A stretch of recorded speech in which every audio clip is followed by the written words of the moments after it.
They thought it was just paper and ink, a dusty habit for an old woman with nothing better to do. My little leather-bound book, tucked away on the highest shelf, was the punchline of many a family dinner, the silent joke shared in hushed whispers behind cupped hands. They never saw the tiny, meticulous strokes of my pen, charting the constellations of their careless words, the patterns in their dismissive glances, the subtle shifts in their grand performance. To them, I was just a fixture, easily overlooked, like an old oak in the garden, solid, perhaps, but certainly not watching with a purpose. They believed their grand narrative was fixed, carved in stone, unchangeable.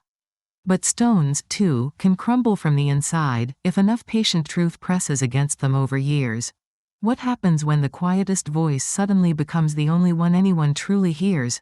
The dining room always felt too large when they were all together, swallowing the polite murmurs and turning them into sharp echoes.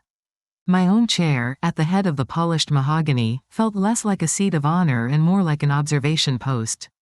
I remember the last Sunday lunch, the clinking of silverware against porcelain, the scent of roast lamb hanging heavy in the air. Robert, my eldest, was holding forth on his latest business venture, his voice booming with the confidence of inherited wealth. Victoria, his wife, sat beside him, her perfectly manicured hand resting possessively on his arm, her eyes scanning the room, always assessing, always judging.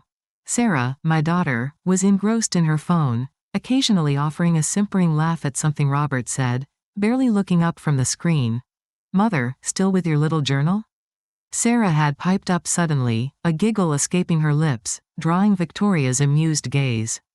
"Do you write down our witty anecdotes, darling? So you can relive them in your twilight years?" Victoria offered a thin smile. "Oh, Sarah, don't tease. Eleanor's little book is her sanctuary. Full of recipes, I imagine. Or perhaps grievances about slow gardeners." Her tone dripped with honeyed contempt, a familiar taste in my mouth, one I'd grown accustomed to over the years. I simply lifted my teacup, the porcelain warm against my fingers, and took a slow sip. My diary, a simple leather-bound book with pages faintly yellowed, sat on the small side table next to my armchair in the parlor. It was a habit from my youth, a quiet corner where I could collect my thoughts, measure the world. Now, it was just another item they could point to, another piece of my life they deemed quaint, irrelevant, a harmless eccentricity. They saw the worn cover, the aged edges, and immediately assumed its contents were as inconsequential as they believed I was. But that day, something shifted. As Victoria's words hung in the air, I didn't just feel the familiar prick of dismissal. I felt a quiet, almost imperceptible hardening, like clay slowly drying in the sun. It wasn't anger, not yet. It was a clarity, a sharp, cold understanding. They saw a diary, I saw a ledger. A place where every slight, every careless word, every act of veiled cruelty wasn't forgotten, but instead, precisely recorded. Later, as the clatter of their departure faded and the house settled back into its usual quiet hum, I walked over to the parlor. My hand brushed the leather cover of the diary. It was more than just my thoughts now. It held their truths, too. As I sat there, tracing the ornate pattern on the cover, I remembered something Robert had said earlier, a passing comment about a small, oddly specific clause in the old family trust, something he'd left off as a mere formality. He spoke of it as if it were a joke, but I'd seen a flicker, a brief moment of almost imperceptible tension in his eyes before he quickly composed himself. That detail, so fleeting, settled into the quiet corners of my mind, ready to be filed away, like everything else. The scent of lavender from the old sachet in my drawer was a familiar comfort as I pulled out the ledger, my diary, as they still thought of it. It had always been a quiet confidant, a place where I could unspool the threads of my day without judgment. Now, as I opened it to a fresh page, it felt different, heavier, imbued with a new purpose. The familiar script of my own hand, usually filled with gentle observations on the changing seasons or the small joys of a quiet afternoon, now seemed to wait, expectant. I thought back to their laughter, sharp and dismissive. Sarah's playful tease, Victoria's thinly veiled contempt. They saw a dotty old woman indulging in a harmless hobby. What they didn't see was the meticulous mind beneath the soft exterior, the memory that catalogued details like a librarian shelving rare books. This ledger wasn't just for my solace anymore, it was to be a mirror, reflecting back the precise images of their own making. My first entry under this new resolution wasn't about feelings or frustrations. It was a simple, factual account of that Sunday lunch. Robert's boisterous pronouncements, Sarah's performative giggles, Victoria's assessing gaze, all laid out, stripped of emotion, reduced to plain observation. I noted the way Robert had dismissed my suggestion about the failing hydrangeas with a wave of his hand, too absorbed in his own grand narrative to truly listen. I recorded Sarah's complaint about the drudgery of visiting, right after accepting a generous allowance from my pension. And Victoria's comment about my grievances about slow gardeners resonated, highlighting her ingrained belief that my concerns were trivial. Then, I turned back a few pages, to where I had first jotted down Robert's offhand remark about the trust clause. It was a cryptic note then, an aside. Now, it felt like a tiny, insistent pebble in my shoe. He'd mentioned a certain dead man's hand provision, laughing it off as archaic legalese. He was so keen to dismiss it, to make it seem insignificant, that it amplified its importance in my mind. Why would he go to such lengths to trivialize something if it truly held no weight? I began a new section, titled simply, Observations. Underneath, I wrote, Robert's dismissiveness concerning the family trust clause. His hurried change of subject. It was the first stone laid in a long, quiet path. The act of writing it down, transforming a fleeting memory into a concrete fact on paper, felt like a silent, powerful assertion. My diary was no longer just a collection of private words, it was a burgeoning repository of objective truth, waiting patiently for its moment to speak. It would not accuse, but merely present. After my resolve hardened, my home, once just a house, became a meticulously laid out map of their habits. The weekly calls from Sarah, once a source of mild irritation, transformed into a predictable rhythm I charted in my ledger. She always called on Tuesdays, usually around 11, often with a breathless story about a trivial dilemma, invariably followed by a request for a little top-up to her account.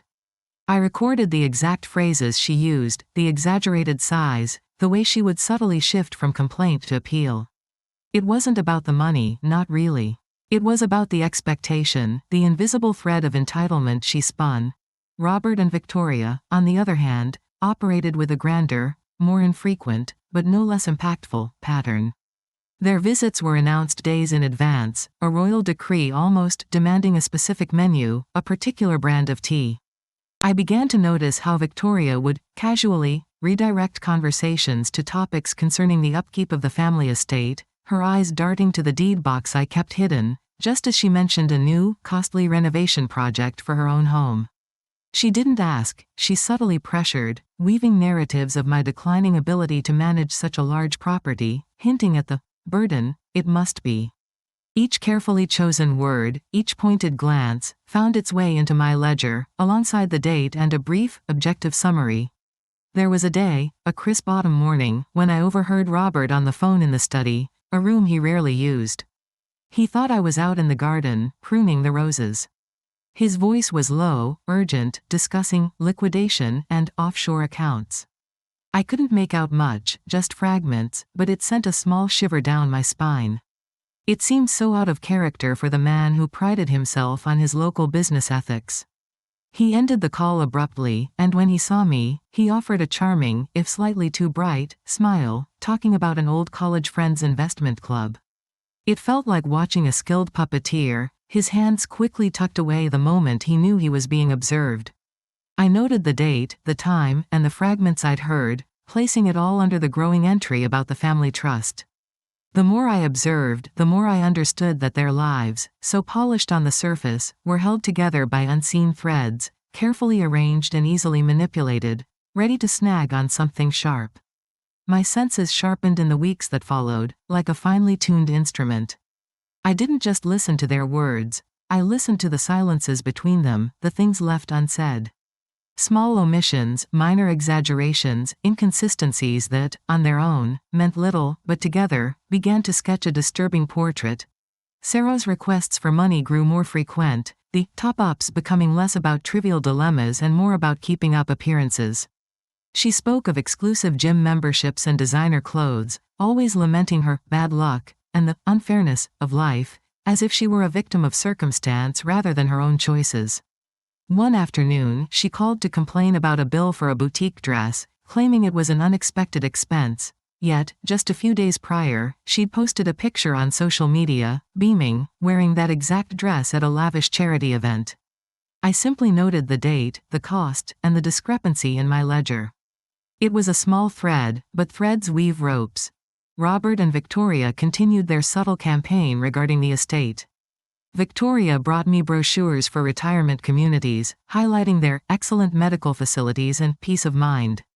She even accidentally left one open on my coffee table, emphasizing how difficult it must be for me to maintain such a large house alone. Robert, for his part, began to talk openly about selling off some of the family's less profitable assets, a parcel of undeveloped land on the outskirts of town, for example, that had been in the family for generations. He framed it as practical, good business sense. But I knew that land held significant sentimental value, a place where my late husband and I had often walked. The way he spoke about it, so detached, so clinical, struck me. One day, while searching for an old recipe in my late husband's study, I stumbled upon a thick, leather-bound volume tucked away behind some dusty law books. It wasn't the family trust itself, but a collection of historical property deeds and agreements, some dating back generations. As I flipped through, a particular document caught my eye. An old, handwritten amendment to the original trust, carefully sealed and dated, concerning a specific condition tied to the undeveloped land Robert had mentioned. It stated that should the land be sold outside the family without the matriarch's explicit, notarized consent, the entire trust would be immediately dissolved and its assets redistributed equally among all living descendants. Robert had mentioned the land, but never this. It was a quiet detail, easily overlooked, but its implications were vast. The ledger now gained a new, urgent focus. My garden, a place of quiet contemplation, had always been my retreat. Now, it was where I cultivated not just roses, but understanding. Their disdain, once a nettle under my skin, began to feel like a heavy cloak, offering an unexpected shelter. They saw a woman content with her plants and her quiet habits, too simple to grasp the machinations of their modern world. They spoke freely around me, confident that my mind was preoccupied with the mundane, that I heard only what they allowed me to. This assumption was my greatest ally. I perfected the art of the placid nod, the gentle smile, the slight tilt of the head that signaled polite, unengaged listening. While Sarah regaled me with tales of her struggles, a chipped nail, a friend's slight, always returning to the theme of her financial plight, I let my gaze drift, seemingly lost in the patterns of light on the carpet. But inside, I was connecting dots, cross-referencing her complaints with the social media posts I occasionally glimpsed, noting the dates and locations of her purported struggles versus her actual lavish outings. It was like watching a magician's trick, knowing exactly where the diversion was meant to draw the eye, while the real action happened elsewhere. Robert and Victoria were less frequent visitors, but their intentions were grander, their plays more intricate. Victoria, with her practiced sympathy, once sighed deeply about the onerous paperwork involved in managing my affairs, suggesting an external trust management firm. She even brought a pre-filled form for my signature, a seemingly innocuous document that detailed a full relinquishment of my oversight. "Just to save you the bother, dear," she'd cooed. My hand paused, just for a moment, above the dotted line. I politely declined, citing my own, perhaps old-fashioned preference for handling my own affairs. She didn't press, merely offered a tight, disappointed smile, confident that she had at least planted the seed. It was then I realized the depth of their blindness. They saw me as a figurehead, a relic, certainly not someone who might understand a dead man's hand, clause or decipher the subtle language of offshore accounts.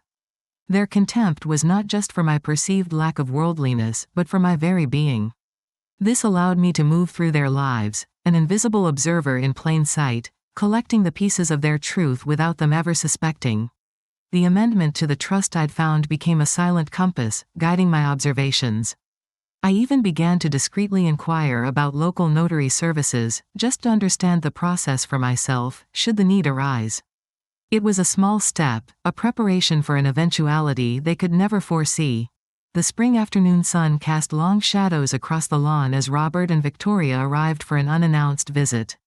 They carried a casserole, a rare gesture of domesticity from Victoria, which immediately put me on alert. Their visits rarely came without an agenda. After a brief, strained chat about the weather, Robert steered the conversation, as I knew he would, towards the family's portfolio. He spoke of market trends, the necessity of streamlining assets, his gaze eventually drifting towards the window, in the direction of the undeveloped land on the far side of the property. "Mother, about that old parcel," he began, carefully, "I've had a renewed offer. Quite generous, actually. It really is sitting idle, and we could put that capital to much better use." I paused, arranging a small vase of daffodils. "Oh, that land," I murmured, as if considering it for the first time in ages. "It always held such a special place in your father's heart, you know. We used to walk there every Sunday, before you children were born. He even had a notion of planting a small arboretum there, for the community, eventually." Victoria, who had been listening with an air of practiced patience, let out a delicate cough. "An arboretum, Eleanor? At your age? And with all the upkeep of this house, darling, surely you don't need another project." Her eyes flickered towards Robert, a silent conversation passing between them. "Perhaps not for me to plant now, no," I said, with a wistful smile, "but it's a lovely thought. And I was just speaking with Mrs. Albright from the Historical Society the other day. She was quite keen on any older family properties being preserved, for their natural beauty, you understand. She even mentioned a few local grants that might be available for such purposes." "Just a thought." Robert's easy smile faltered, a hairline crack appearing in his composure. He cleared his throat. "Grants, Mother? For undeveloped land? That's an interesting idea." He glanced at Victoria, a more urgent look this time. My seemingly innocent remarks about an arboretum and Mrs. Albright had subtly complicated his plans, making the quick, quiet sale of the land less straightforward. They now had to contend with my sentimental attachment and the potential involvement of the Historical Society, all without knowing my true leverage. It was the slightest push, barely a ripple, yet I could almost hear the gears turning in their heads, recalculating. The true value of their underestimation was that they would never suspect a simple, wistful memory could hold such a quiet, strategic weight. A few weeks passed in a quiet that felt almost too profound, like the hush before a storm. My ledger filled steadily with more observations. Sarah's increasing complaints about her tight budget, while simultaneously planning a luxurious weekend retreat. Victoria's new, expensive handbag casually flaunted during a video call, clearly an attempt to subtly emphasize her and Robert's success, contrasting with my simpler life. But it was the silence from Robert about the undeveloped land that spoke the loudest. My casual mention of the Arboretum and Mrs. Albright from the Historical Society had evidently thrown a wrench into his streamlined plans. Then, one Tuesday, not Sarah's usual calling hour, my phone rang. It was Robert. His voice, usually so steady and commanding, had an edge to it, like a knife scraping against stone. "Mother, about that land," he began, without preamble. "It seems your charming little chat with the Historical Society has put a rather large spanner in the works. They've sent a formal inquiry, requesting details on potential preservation initiatives." I feigned a gentle sigh. "Oh, dear. Mrs. Albright, bless her heart, is so passionate about these things. I merely mentioned your father's old dream, a passing thought. I suppose word travels quickly in a small town, doesn't it?" There was a frustrated exhale on his end of the line. "Word travels, Mother, and deals become complicated. The buyer is now hesitant, citing potential environmental regulations and public interest. It's delaying everything." His polished facade was beginning to show faint, almost imperceptible stress lines around the edges. He spoke of his fiduciary duty and maximizing family assets, but underneath it, I heard the subtle tremor of a man whose carefully constructed scheme was facing an unexpected snag. He even hinted at bringing in lawyers to sort out this nuisance. Lawyers? "For an arboretum idea?" I asked, my voice pitched with mild, feigned surprise. "Surely, Robert, that's a bit extreme for such a simple, heartfelt idea. Your father would be so pleased to know the land might be cherished in that way." He mumbled something about misunderstandings, and ended the call somewhat abruptly. Later that week, Victoria called, not with another pre-filled form, but with a thinly veiled complaint about Robert's sudden stress and unforeseen complications with a certain land deal. The veneer of effortless control they had always projected was cracking. My quiet words about a forgotten dream and a well-meaning old woman had, indeed, introduced a small, yet significant, obstacle in their path, revealing the first faint fissures in their carefully constructed reality. They believed I was weaving a dream. I knew I was setting a tripwire. They called a meeting, a private consultation, at their office, the one with the gleaming glass and steel that always felt too cold for genuine conversation. Robert, ever the busy executive, spoke of needing to expedite the land deal of a new buyer with a keen interest, implying that any further delay would be a personal affront to progress itself. Victoria sat beside him, nodding earnestly, occasionally interjecting with observations about the rising cost of property taxes, painting a picture of my continued ownership as a burden I was inflicting upon myself. I sat across from them, sipping my Earl Grey, my placid expression a mask they had long grown accustomed to. They slid a stack of papers across the polished table, sales agreements, notarization forms, all ready for my signature. Robert tapped a pen impatiently against a pristine page. Just a formality, Mother. A few signatures, and we can finally free up that capital for something truly worthwhile. I reached for the documents, my fingers tracing the crisp, cold paper. Oh, these old things. It reminds me, I mused aloud, my voice gentle, almost a whisper, of your dear father. He was so meticulous with his paperwork, you know. Especially with the family trust. I remember him poring over every word, making sure everything was just so. He even added a little handwritten note, a special amendment, about the undeveloped land. Something about a dead man's hand provision, wasn't it? Robert's hand, mid-tap, froze. Victoria's earnest smile stretched, then began to wobble at the edges. A silence descended, heavier than any I had ever witnessed in their presence. They looked at each other, a frantic, unspoken exchange passing between them, before Robert forced a laugh that sounded brittle, like breaking glass. The dead man's hand. Mother, really, that's just an old wives' tale, legal jargon from a bygone era. It has no bearing on a simple land sale, doesn't it? I asked, my gaze soft, but unwavering. I seem to recall it specifically stated that should the land be sold outside the family without the matriarch's explicit, notarized consent, the entire trust would be immediately dissolved. All assets, redistributed equally. Your father was quite firm on that. He said it was to ensure fairness, to protect all his descendants, not just one or two. The color drained from Robert's face, leaving it a sickly gray. Victoria's jaw tightened, her eyes narrowing as if seeing me, truly seeing me, for the very first time. The carefully constructed facade they presented to the world, and to me, had not merely cracked, it had shattered, revealing the frantic desperation beneath. The pages of my ledger, invisible to them, had just spoken their first undeniable truth. The silence in their gleaming office was deafening, punctuated only by the frantic flicker in Robert's eyes. Victoria, ever the image of composure, looked as though her perfectly sculpted face was about to crack. Mother, Robert finally sputtered, his voice devoid of its usual authority, this is absurd. A handwritten note? Lawyers will laugh that out of court. Perhaps, I replied, a slight shrug. But then, why did your father insist on having it notarized by Mr. Henderson himself, all those years ago? The very same Mr. Henderson who still practices family law down on Elm Street. He has a notoriously good memory for the precise details of old family documents, especially ones concerning large estates. Another unspoken conversation passed between them, a desperate dance of fear and accusation. This was the moment their carefully constructed world, built on assumptions and concealed truths, began to show its true fragility. Robert pulled out his phone, his thumb flying across the screen with an urgency I hadn't seen before.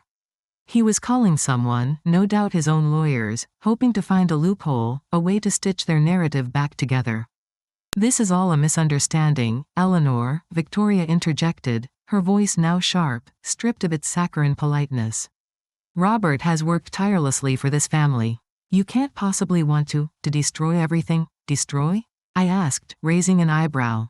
I merely pointed out the terms of your father's wishes. Terms that ensure fairness for all his descendants.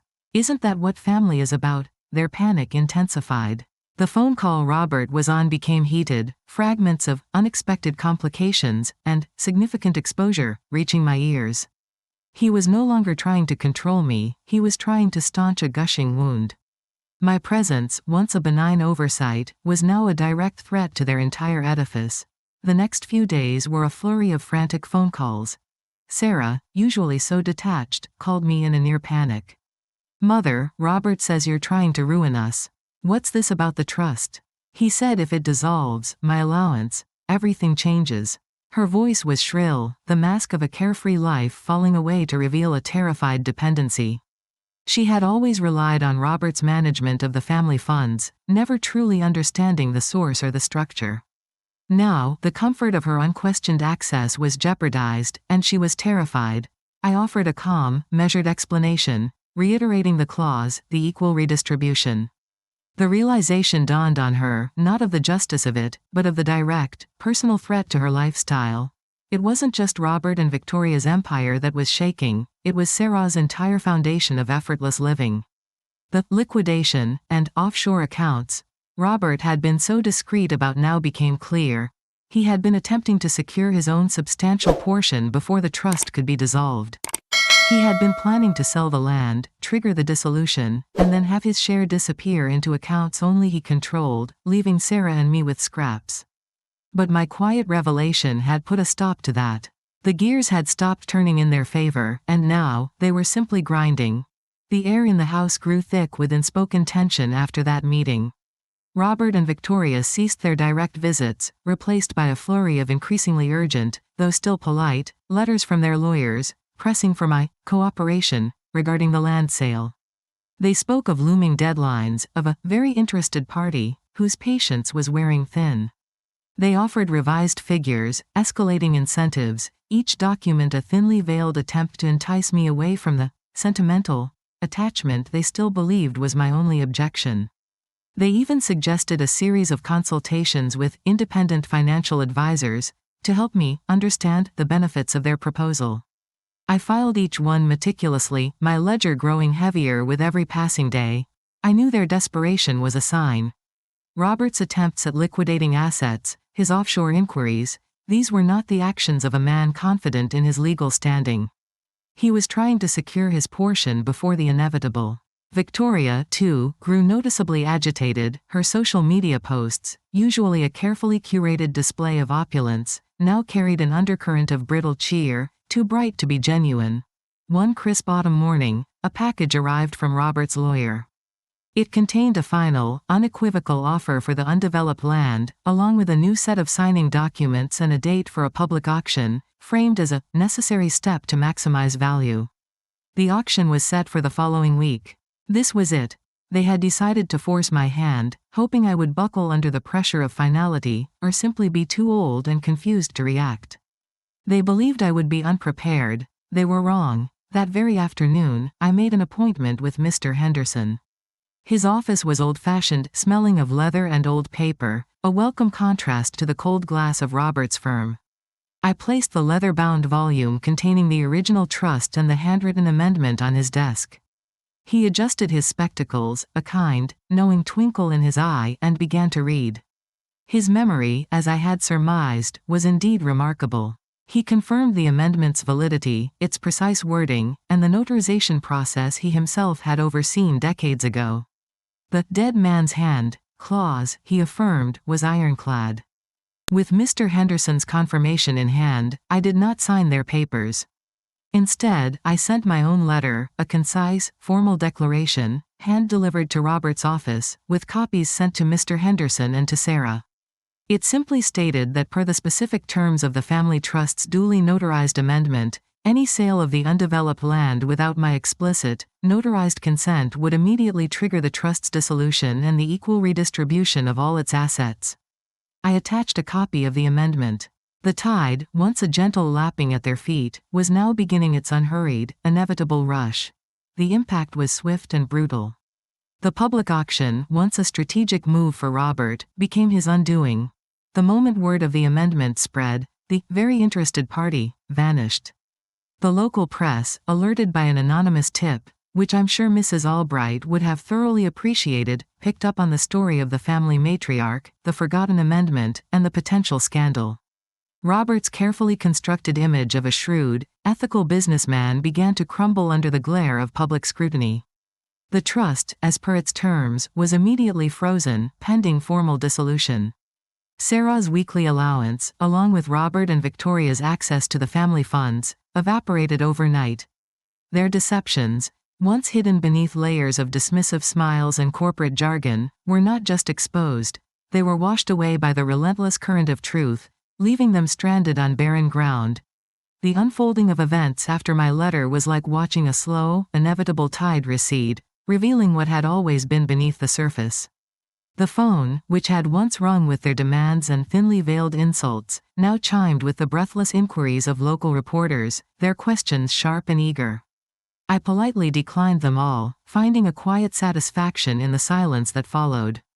My role had been to reveal the truth, not to parade it. The news articles, clipped by Mrs. Albright and sent to me with a triumphant, underlined passage, detailed Robert's spiraling situation. His business dealings were under scrutiny, his reputation, once so meticulously crafted, now stained by the scandal of the frozen trust and the allegations of his preemptive asset transfers. Victoria, his constant shadow, had vanished from the society pages she once dominated. Her carefully curated social media, once a vibrant stream of designer labels and lavish events, had gone eerily silent.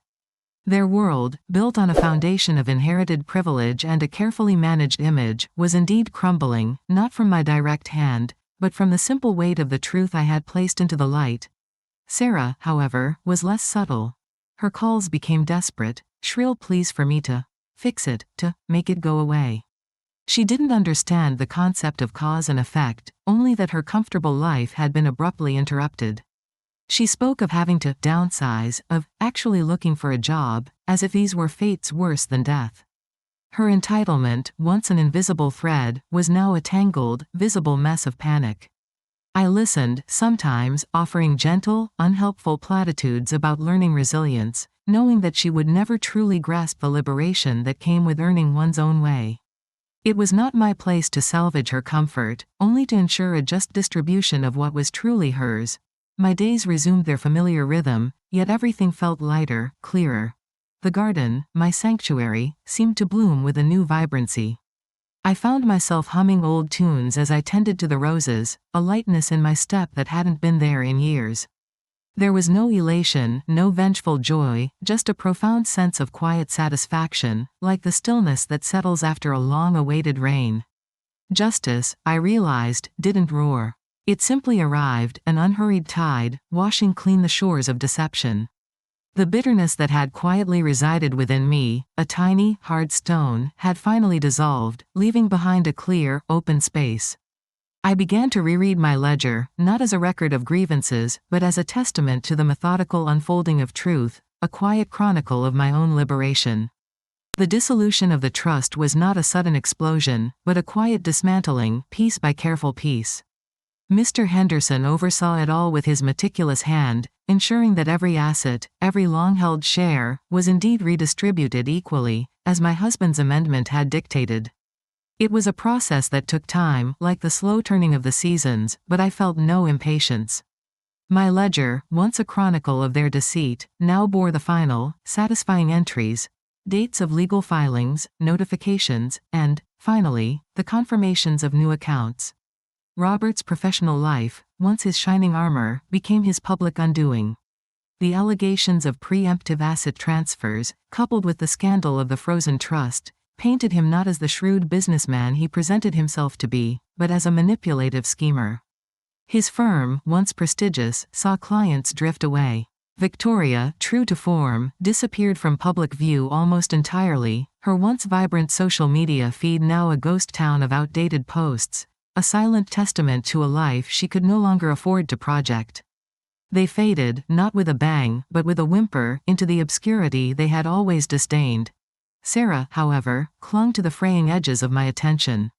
Her calls still came, though less frequently, and the frantic pleas had given way to a dull resentment, She had indeed found a job, a modest one, and the tales of her struggles were no longer about chipped nails, but about rent and bills. I listened, sometimes. I offered no more than what was legally and equitably hers from the dissolved trust, a sum far smaller than the endless allowances she had come to expect. She learned, as all unburdened children must, that the world does not owe you comfort simply for existing. It was not a lesson I wished upon her with malice, but one she desperately needed. There was no joy in her discomfort, but there was a quiet understanding that the scales, at last, balanced. The undeveloped land, the spark that ignited this whole affair, became the arboretum my husband had dreamed of. With the equal redistribution, a portion of the funds was set aside by my own hand, and with the enthusiastic backing of Mrs. Albright and the Historical Society, the land was protected, slowly transforming into a tranquil space for the community. Sometimes I would walk there, watching the saplings sway in the breeze, imagining my husband smiling. It was a place not of profit, but of peace, a living monument to quiet dreams. My life, unmoored from their expectations and endless demands, unfolded with a spaciousness I hadn't known since my youth. The house, once a silent battleground, was now simply a home, filled with books and music and the scent of freshly baked bread, free from their critical gazes. My ledger, now truly a diary once more, contained reflections not on their misdeeds, but on the quiet strength I had discovered within myself. I wrote about the joy of an unhurried morning, the satisfaction of a garden well tended, the surprising friendships I forged with people who saw me for who I was, not for what I represented to them. I was no longer the matriarch presiding over a fractured, entitled family, but simply Eleanor. The woman who had, through quiet observation and unyielding resolve, chosen justice over complicity, liberation over a gilded cage. My horizon stretched out, vast and clear, unburdened by their past judgments, their endless needs, or the echoes of their laughter. The silence that had once defined my suffering now defined my freedom, a silence filled with the gentle hum of a life finally, truly, my own. Eleanor's journey, wasn't it, a profound echo of how the quietest among us can possess the most formidable strength? It reminds me that true power isn't always found in a booming voice or a grand gesture, but often in the meticulous patience of a steady hand, turning pages, recording truths. Her liberation wasn't a sudden burst of vengeance, but the slow, inevitable unfolding of justice, much like a tide revealing what lay hidden beneath the surface. To find such peace, unburdened by the echoes of past judgments, is a testament to the profound strength of self-preservation. What a powerful reminder that sometimes the most resonant vindication is the one whispered by the truth itself. If Eleanor's quiet triumph resonated deep within your spirit, and you yearn for more stories where the underestimated rise and truth finds its own path, then please consider supporting Vengeful Echoes. A like, a share, or a subscription helps us bring more tales of strategic justice to light. May your own days be filled with the tranquility of a clear conscience, your home with genuine warmth, and your heart with the quiet strength to navigate any challenge life may bring.